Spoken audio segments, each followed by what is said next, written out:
Hello friends, welcome to university exam IQ। इस video में हम पढ़ने वाले हैं करंट अफेयर 11 से लेकर के 15 जनवरी तक के सारे इंपॉर्टेंट करंट अफेयर क्वेश्चंस को पढ़ेंगे विथ स्ट्रेटेजिक जीके और एक्स्ट्रा फैक्ट के साथ। ठीक है, जो BHU एंट्रेंस एग्जाम 2022 के लिए इंपॉर्टेंट होगा। अगर दोस्तों BHU एंट्रेंस एग्जाम नहीं होता है, CUCT भी होता है, तो CUCT हो या फिर CUET हो, उसके लिए भी काफ़ी ज़्यादा इंपॉर्टेंट होगा, क्योंकि दोस्तों करंट अफेयर का जो क्वेश्चन है वो कभी नहीं बदलने वाला। ठीक है, आपके सिलेबस में ही थोड़ा बहुत चेंजेस आएगा। और दोस्तों ये वीडियो जो है बाईलैंग्वेज है, हिंदी इंग्लिश दोनों में है, तो आप इसका PDF फाइल भी डाउनलोड कर सकते हैं और वीडियो को अच्छे से पढ़ भी सकते हैं। तो वीडियो का PDF फाइल अगर डाउनलोड करना चाहते हैं तो टेलीग्राम चैनल, टेलीग्राम ग्रुप दोनों को ज्वाइन कर लीजिए हमारा। इस वीडियो के डिस्क्रिप्शन बॉक्स में आपको टेलीग्राम का लिंक मिल जाएगा। अगर आप नए हैं तो चैनल को प्लीज़ सब्सक्राइब करें, क्योंकि आपको BHU या फिर CUCT एग्जाम से related educational video, informative video हमारे चैनल पर मिलता रहेगा। और अगर किसी भी प्रकार का कोर्स ज्वाइन करना है, अभी तो फिलहाल आप सभी को BA art and social science का कोर्स उपलब्ध कराया गया है, तो अगर आपको कोर्स ज्वाइन करना है तो इस नंबर पर मैसेज कर दीजिए, जिससे कि आपको सारी जानकारी बता दीजिए। बाकी आप सभी चीज़ पढ़ सकते हैं यहाँ पर स्टॉप करके, क्योंकि मैं नहीं बताने वाला, क्योंकि ज़्यादा टाइम लगेगा। ठीक है, ये BHU एंट्रेंस एग्जाम के लिए। तो चलिए दोस्तों, तो चलिए स्टार्ट करते हैं। आज का हमारा पहला क्वेश्चन है, फर्स्ट क्वेश्चन है, जल संरक्षण प्रयासों में जल शक्ति मंत्रालय की तरफ से किस राज्य को प्रथम स्थान प्राप्त हुआ है? तो किस स्थान को प्रथम स्थान प्राप्त हुआ है जल संरक्षण यानी कि जल बचाओ के लिए, और किसने प्राप्त कराया है? तो ये जल शक्ति मंत्रालय ने। तो उत्तर प्रदेश ने अभी हाल ही में जल संरक्षण प्रयासों के लिए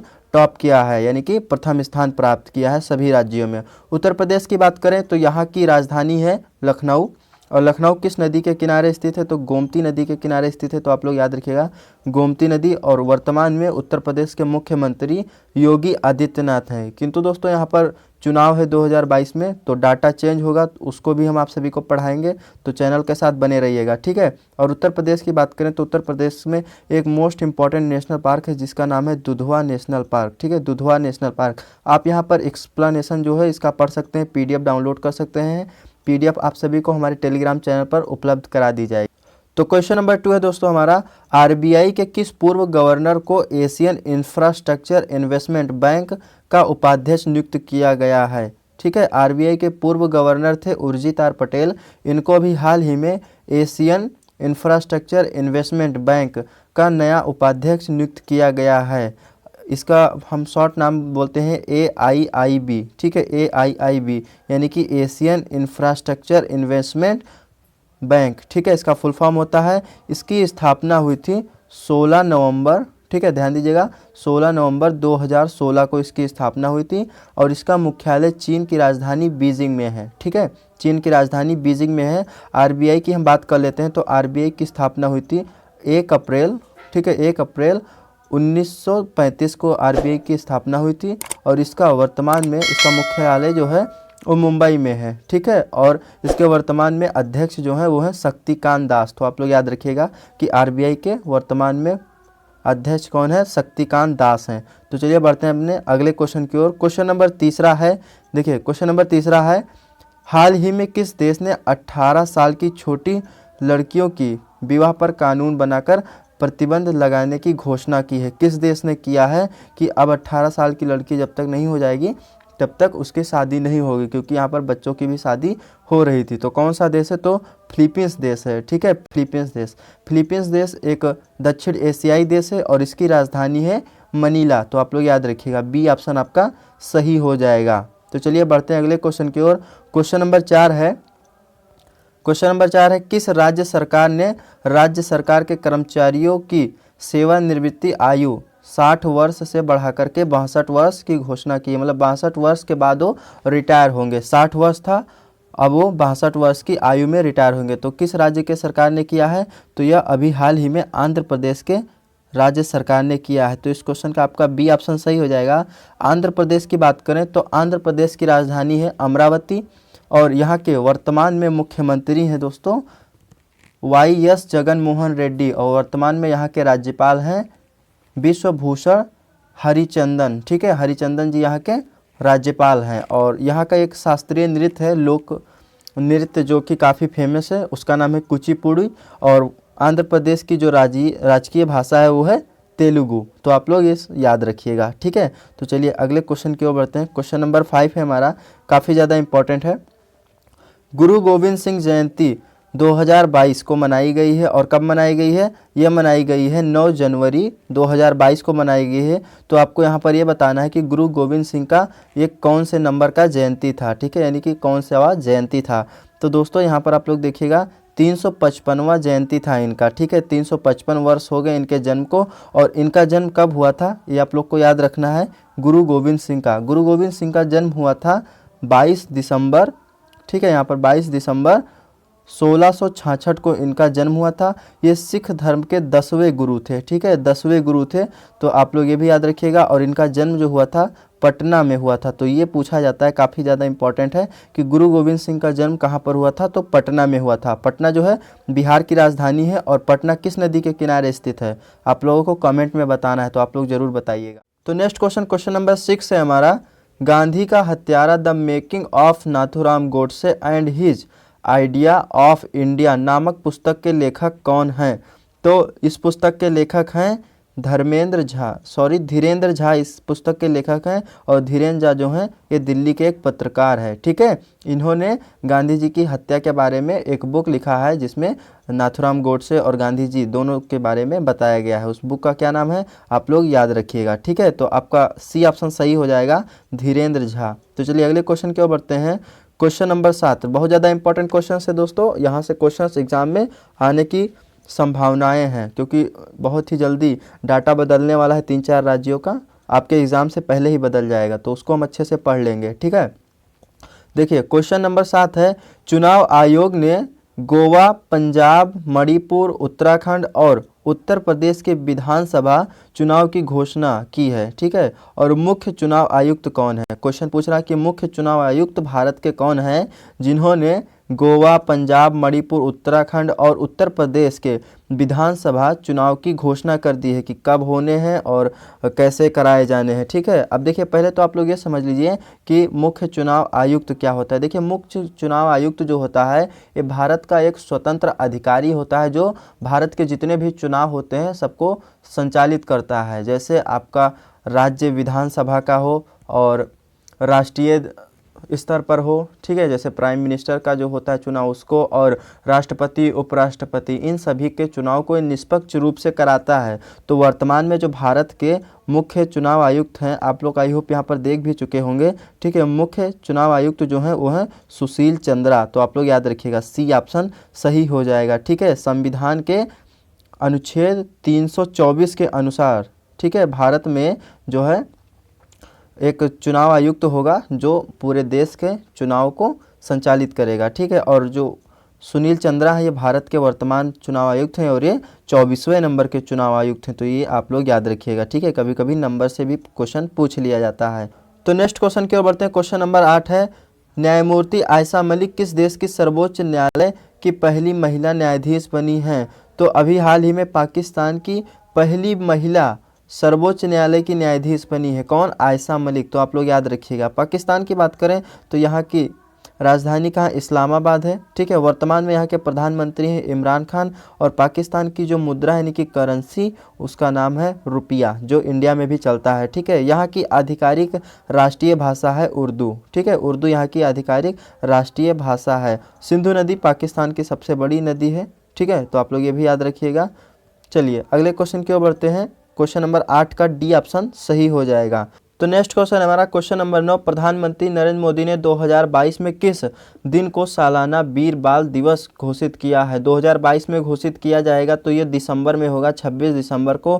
क्यों? क्योंकि 26 दिसंबर को गुरु गोविंद सिंह के 2 पुत्रों को मुगलों द्वारा दीवार में चुनवा दिया गया था, ठीक है। और उसी उपलक्ष्य में 26 दिसंबर को सालाना वीर बाल दिवस के रूप में मनाया जाएगा। ये प्रधानमंत्री मोदी जी ने कहा है 2022 में, ठीक है। 2022 शुरू हो गया है और आज आपका है 15 जनवरी 2000। देखिए क्वेश्चन नंबर 10 है, विश्व स्तर पर हर साल किस दिन को विश्व हिंदी दिवस के रूप में चिन्हित किया जाता है? यानी कि विश्व हिंदी दिवस कब मनाया जाता है? तो विश्व हिंदी दिवस 10 जनवरी को मनाया जाता है। क्यों? क्योंकि हिंदी भाषा को बढ़ावा देने के लिए 2006 से यह शुरुआत की गई हिंदी दिवस मनाने की, और यह विश्व हिंदी दिवस मनाया जाता है। तो आप लोग याद रखिएगा 10 जनवरी को विश्व हिंदी दिवस मनाया। तो नेक्स्ट क्वेश्चन हमारा क्वेश्चन नंबर 11 काफ़ी ज़्यादा इंपॉर्टेंट है। देखिए JWST को निम्नलिखित में से किस अंतरिक्ष एजेंसी के द्वारा अंतरिक्ष में सफलतापूर्वक तैनात किया गया है? तो किस एजेंसी के द्वारा तैनात किया गया है?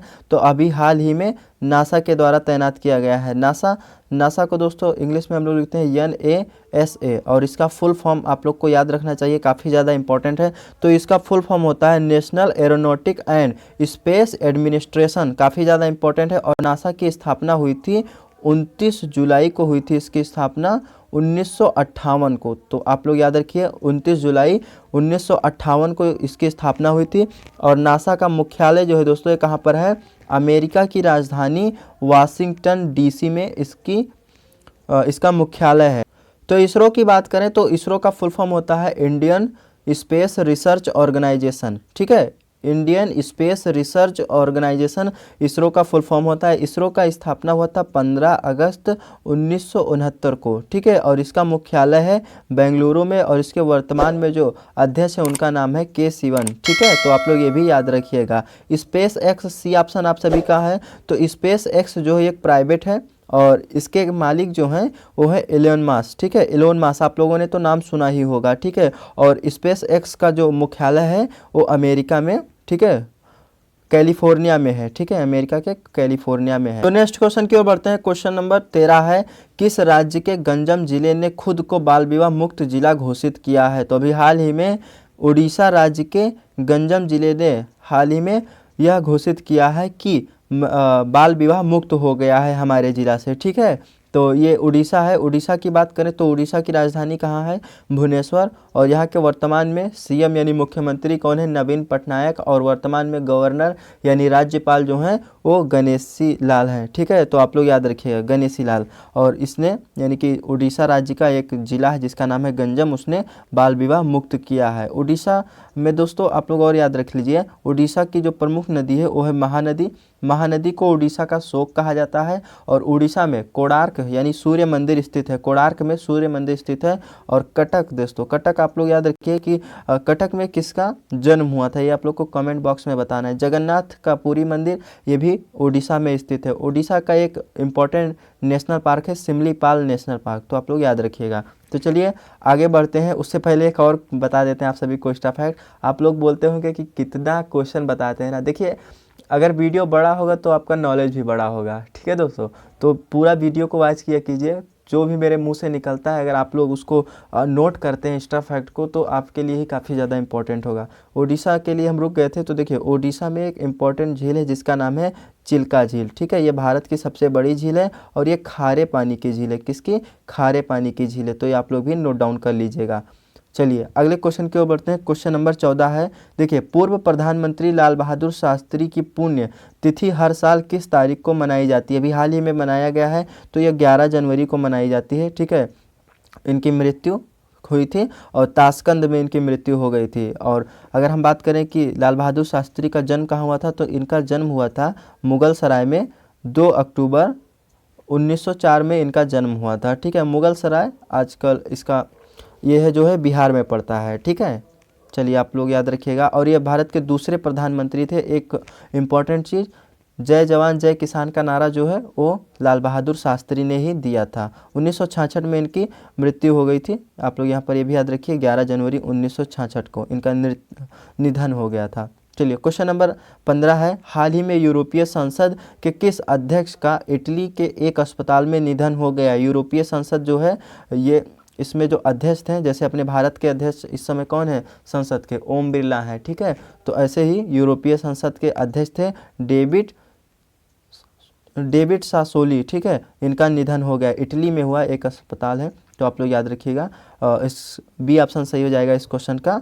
चलिए अगले क्वेश्चन की ओर बढ़ते हैं। क्वेश्चन नंबर 16 है, किस राज्य सरकार ने घड़ियाल के संरक्षण के लिए ओरंग राष्ट्रीय उद्यान को उसके मौजूदा आकार से 3 गुना अधिक विस्तृत करने हेतु प्रारंभिक अधिसूचना जारी किया है? यानी कि अभी हाल ही में किस राज्य सरकार ने घड़ियाल के संरक्षण के लिए एक उनका नेशनल पार्क है जिसका नाम है ओरंग राष्ट्रीय उद्यान, ठीक है। ओरंग राष्ट्रीय उद्यान, इसका जो आकार है उससे इन्होंने 3 गुना बढ़ाने के लिए एक अधिसूचना जो है जारी किया है। तो अभी आसाम राज्य है, आसाम राज्य का राष्ट्रीय उद्यान है जिसका नाम है ओरंग राष्ट्रीय उद्यान और ये घड़ियालों के लिए है, ठीक है, घड़ियालों को जो है संरक्षित किया जाता है। तो इन्हीं के लिए ये 3 गुना और विस्तृत करेंगे। असम में एक इम्पॉर्टेंट नेशनल पार्क है जो हर बार एग्जाम में पूछा जाता है, मतलब 2-3 बार नहीं पूछा गया लेकिन वो पूछ लिया जाता है, काजीरंगा नेशनल पार्क, ठीक है। और मानस राष्ट्रीय उद्यान जो है ये भी स्थित है। काजीरंगा नेशनल पार्क जो है एक सींग गैंडे के लिए प्रसिद्ध है, तो आप लोग याद रखिएगा। असम की बात करें तो असम के वर्तमान में मुख्यमंत्री हैं हेमंत बिस्वा शर्मा और यहाँ के वर्तमान में राज्यपाल हैं जगदीश मुखी। और यहाँ की राजधानी कहाँ है दोस्तों? दिसपुर यहाँ की राजधानी है। असम के लोक नृत्य है बिहू, तो आप लोग याद रखिएगा प्रमुख जो है वो है बिहू, यहाँ का लोक नृत्य। और असम की एक प्रमुख नदी, ठीक है, नदी को याद रखिए, जो प्रमुख नदी है वो है ब्रह्मपुत्र, ठीक है, ब्रह्मपुत्र नदी भारत की सबसे चौड़ी नदी, ठीक है। सबसे लंबी नदी जो है वो कौन है?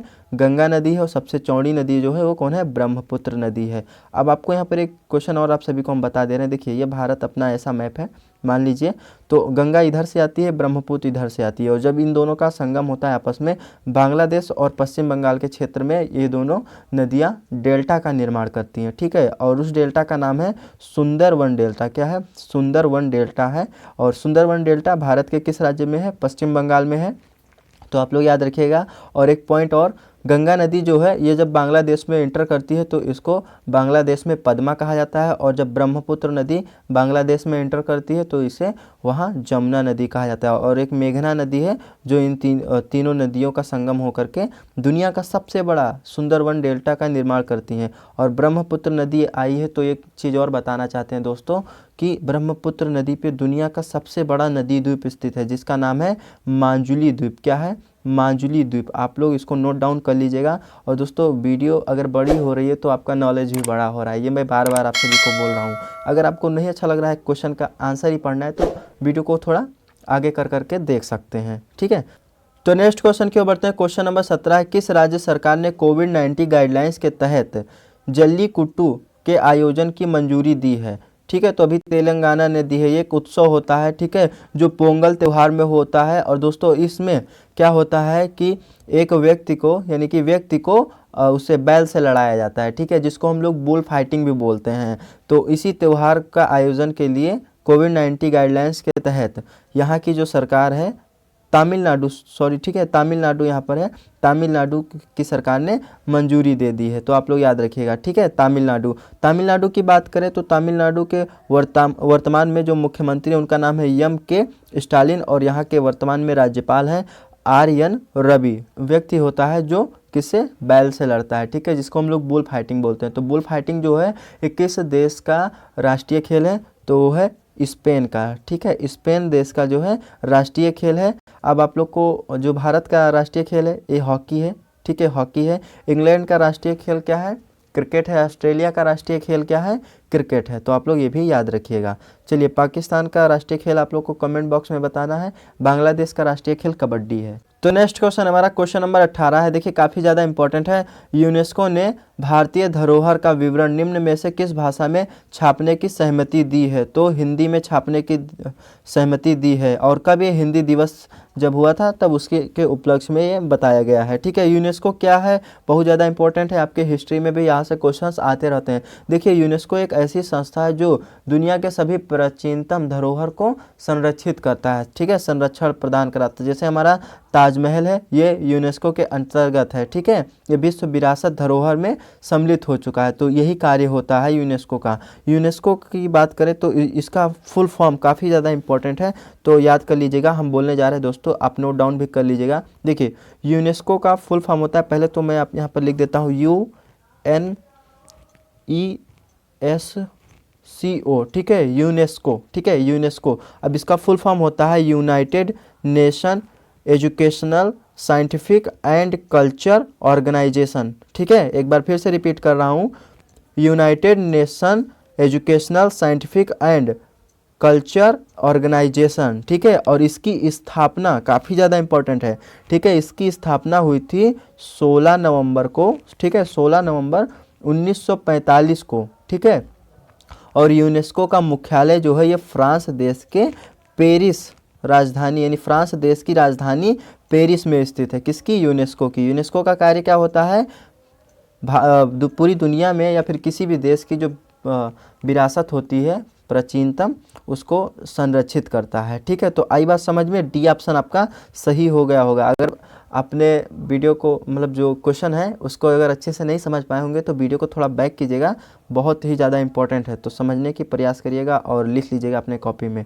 ठीक है, देखिए 19 नंबर क्वेश्चन है, हाल ही में राष्ट्रीय युवा दिवस 12 जनवरी को किसके जन्म दिवस के उपलक्ष्य में मनाया गया है? तो स्वामी विवेकानंद जी के जन्म दिवस के उपलक्ष्य में राष्ट्रीय युवा दिवस मनाया गया है। कब मनाया जाता है? 12 जनवरी को। स्वामी विवेकानंद जी का जन्म कब हुआ था ये भी आप लोग को बता देते हैं।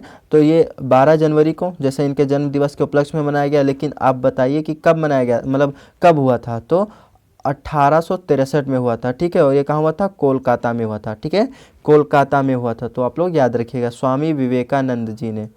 ठीक है, चलिए अगले क्वेश्चन की ओर बढ़ते हैं। क्वेश्चन नंबर आपका लास्ट है 20 नंबर क्वेश्चन, हाल ही में किस भारतीय क्रिकेटर ने अपने क्रिकेट करियर का 100वां टेस्ट मैच खेला है? यानी कि टेस्ट क्रिकेट में उसने 100 टेस्ट क्रिकेट मैच खेल लिया। कौन सा है? अजिंक्य रहाणे, चेतेश्वर पुजारा, विराट कोहली, रविचंद्रन अश्विन। तो कौन है?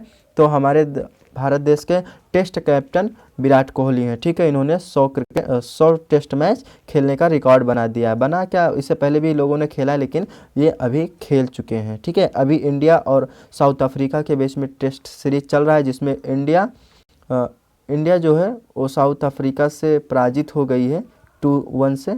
एक मैच इंडिया जीती है, 2 मैच जो है वो साउथ अफ्रीका जीती है, तो आप लोग याद रखिएगा। ठीक है, तो विराट कोहली हैं। आई होप दोस्तों आप सभी को वीडियो अच्छा लगा हो। वीडियो अगर अच्छा लगा हो तो वीडियो को शेयर ज़्यादा से ज़्यादा कर दीजिए, क्योंकि थोड़ा सा मुझे सब्सक्राइबर की ज़रूरत है, जिससे मैं लाइव सेशन यानी लाइव स्ट्रीमिंग यूट्यूब पर कर सकता हूं। अगर एक बार मैं लाइव स्ट्रीमिंग किया तो आप लोग को काफ़ी ज़्यादा बेनिफिट होगा, क्योंकि मैं दिन में 2-3 बार क्लास भी लूँगा। PDF पर ऐसे MCQ क्वेश्चन होंगे, GK के, ठीक है, रीजनिंग के भी, मैथ के भी, और आप सभी को मैं पढ़ाता रहूँगा। आप देख ही रहे होंगे कि किस तरीके से मैं लिखता हूँ, किस तरीके से सब कुछ करता हूँ। अगर आपको पूरा कोर्स वगैरह परचेस करना है तो कर सकते हैं, वो सब तो बात की बात है, लेकिन आप हमारा प्लेलिस्ट एक बार ज़रूर विजिट कीजिए। ठीक है, आप कोर्स ना परचेस कीजिए, लेकिन प्लेलिस्ट विजिट कीजिए, और हम आपको फ्री कंटेंट ही बहुत ज़्यादा प्रोवाइड करा देंगे। और फेस दिखाने से कुछ नहीं होता है, आपका कंटेंट में दम होना चाहिए। हाँ, थोड़ा सा बोलने में मुझे इशू होता है, उसके लिए सॉरी, क्षमा चाहते हैं, लेकिन धीरे धीरे उसमें सुधार आएगा।